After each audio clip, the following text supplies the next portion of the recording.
You know, it's funny how much time we spend focusing on like our careers or hobbies, Yeah. right? But how often do we really stop and think about the secret sauce behind well, our best Yeah. relationships?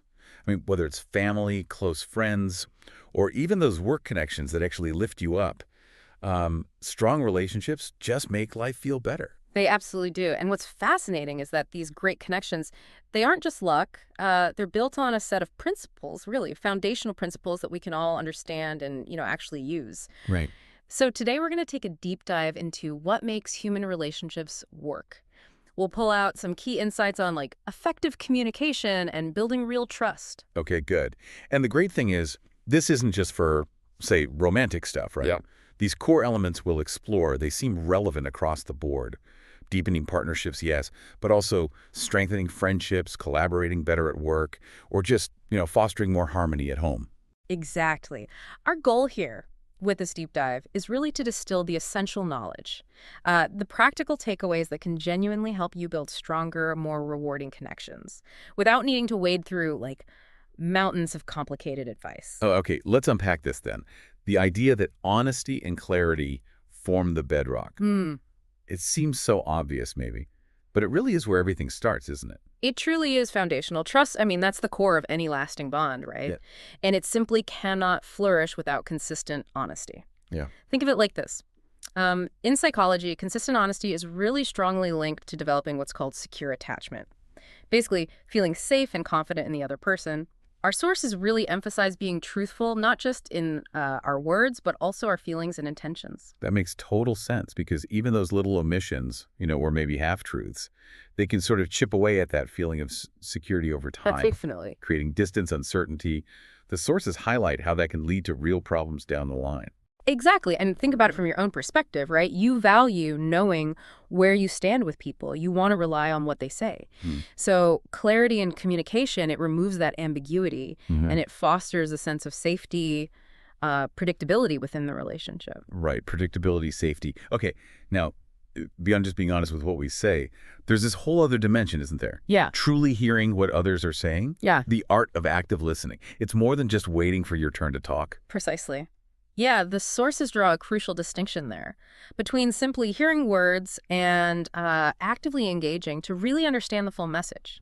Active listening, it's a skill. It really demands your focus and genuine empathy for what the other person is trying to convey, both verbally and, non-verbally too. So like reading between the lines sometimes. Sort of, yeah. And a key technique is paraphrasing what you hear. Like you might say, okay, so if I'm understanding right, you're feeling frustrated because that confirms you got it and shows you're actually engaged. Ah, okay. So it's about tuning into not just the words, but the emotions, the underlying meaning. Wow, when someone feels genuinely heard like that, it must be incredibly powerful. Absolutely. When you actively listen, you're basically validating their experience. It makes them feel valued, understood, and that strengthens your connection. It encourages them to open up more, Yeah. leading to deeper intimacy. I mean, you appreciate feeling heard, right? Totally. That desire is universal. Okay, so we're building on honesty and truly listening. But, well, what happens when we inevitably hit those differences? Differences in opinion, perspective, because no two people see eye to eye on everything. That's such a critical point. Disagreements are not just normal. They're a natural part of any meaningful relationship. The key insight here isn't avoiding them. It's that strong relationships don't require people to be identical.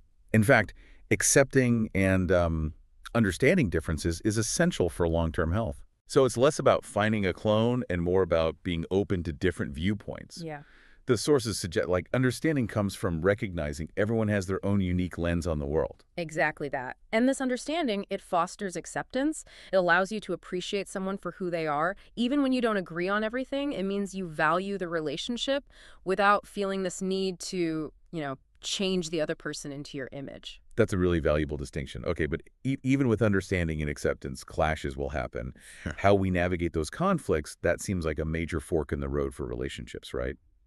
Thrive or falter. Absolutely. The sources really emphasize that it's the management of conflict that distinguishes successful relationships, not the absence of conflict, but how it's handled. Right. So instead of reacting, yelling or maybe withdrawing completely, engaging in calm discussion is just way more effective.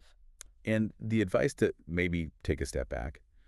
Revisit the conversation once emotions have cooled down. That seems really practical because it's so easy to say things you regret when you're like, seeing red. It is practical, yes, because it allows both people to approach the issue with more rationality. It stops things from escalating and opens the door for more constructive dialogue. Focused on solutions, not just winning the argument. It's definitely a skill you can work on. That makes a lot of sense. Okay. And then thinking about the bigger picture, the journey of life, the sources touch on the strength that comes from unity, especially during tough times. That really feels like a true test for any relationship. Oh, absolutely. True relationships are often, forged or at least significantly strengthened through shared adversity. Hmm. Being present, offering support during someone's failures, just as much as celebrating their successes, it profoundly deepens the connection. Yeah. There's actually research suggesting that relationships where partners actively support each other through crises show much greater long-term resilience. It's like those shared experiences, good or bad. They weave this incredibly strong, resilient bond. You develop this deep knowing that they'll be there for you, whatever happens. Precisely. It builds a shared history of mutual support, reliance, which is just invaluable for the lasting health of any significant relationship. Now, shifting gears slightly, the sources also highlight something that might seem minor, but apparently has a big impact. The power of small gestures. Paying attention to the little things. Yes. And what's particularly insightful here is how these seemingly small actions can really profoundly contribute to the overall warmth and strength of a relationship. Think about a kind word, a simple check-in text, genuinely asking about someone's day, or even a small, unexpected act of thoughtfulness. It's those little reminders, isn't it, that shows someone they're on your mind, that you care. And the sources make a great point. Genuine care often resonates way more deeply than big, expensive displays. It truly is the thought that counts. Exactly. These small gestures are like tangible expressions of care and attention. They demonstrate you're invested, that you notice and appreciate the other person in your life. It's worth thinking about small, specific ways you can show the people around you that you value them. Another key element that really stood out was the fundamental importance of mutual respect. It feels almost intuitive, but it's so critical to actually name it. The sources are clear on this. Respect isn't something you can demand. It has to be earned, and it has to be freely given. And its absence, that can severely damage the relationship's foundation. And respect shows up in so many ways, doesn't it? It's valuing someone's time. Yes, their time, acknowledging their feelings. Being open to their opinions, even if they're totally different, and respecting their choices. Precisely. It boils down to treating the other person with consideration, acknowledging their inherent worth as a person. When respect is lacking, it can lead to feeling devalued, and that really undermines self-esteem. It's just detrimental to any connection. Okay. Now, even in our strongest relationships, things can sometimes fall into a bit of a routine, right? Get a bit stale. The sources talk about actively engaging in relationship renewal. Yeah, that's important to recognize. Even the most solid relationships can become stagnant if you let them. So, consciously working to inject new energy. That's key. How, though? Well, it could be trying new experiences together, traveling somewhere new, maybe learning a new skill as a pair, or even just having intentional conversations about, your hopes and dreams that can prevent that sense of routine from setting in. It's like consciously making an effort to create new shared memories and to keep growing together as individuals and as a unit. That makes a lot of sense. Keeps things dynamic. Exactly. It's about being proactive and nurturing the relationship, creating opportunities for new shared stuff. That intentionality helps maintain excitement and keeps the bond strong and, evolving. Finally, the sources touch on something almost philosophical, this idea of approaching our relationships with pure intentions. What does that really mean? Well, it's about fostering genuine goodwill towards the other person. It's about really wanting the best for them, even when you might be disagreeing or facing tough times together. This underlying sense of pure intention, it elevates the quality of the relationship. It's like having this fundamental desire for their well-being, kind of regardless of the immediate situation. That underlying current of wanting the best for them, even if it means you have to compromise sometimes. That really speaks volumes about the depth of the connection. That's a really insightful way to put it. It's about the core motivation behind your actions and the words within the relationship. And when that motivation is rooted in genuine care and goodwill, it fosters a more resilient and ultimately a more meaningful connection. It encourages you to really, look at your own intentions in your interactions. So as we wrap up this deep dive, it's really clear that successful relationships, well, they aren't accidental, are they?